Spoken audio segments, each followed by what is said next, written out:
एक बात बताओ, क्या मैं अब नॉर्मल लड़की हूँ? ये कैसी बात कर रही हो? बल्कि तुम तो बहुत ज़हीन हो। अगर ऐसी बात है तो मैं आम लोगों की तरह बिहेव क्यों नहीं करती? अगर वो सब लोग नॉर्मल है तो फिर मैं भी उनकी। आयशा,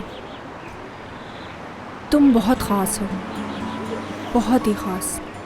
इसीलिए तुम सबसे अलग हो। मैं उन सब की तरह बनने की कोशिश करती हूँ। मैं दोस्त बनना चाहती हूँ।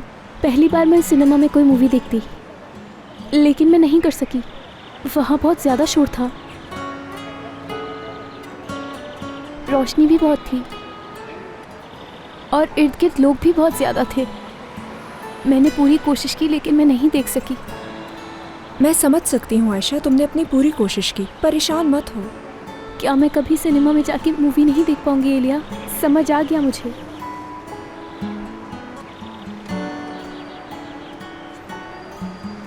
क्या कभी मेरा कोई दोस्त नहीं बनेगा?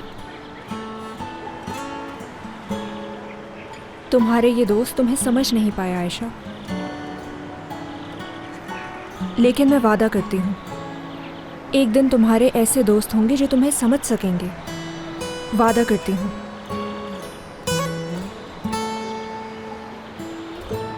अब चले? खुशामदीद। बहुत शुक्रिया। चॉकलेट फ्लेवर मत दीजिएगा। हाँ, ये वाला कर दें।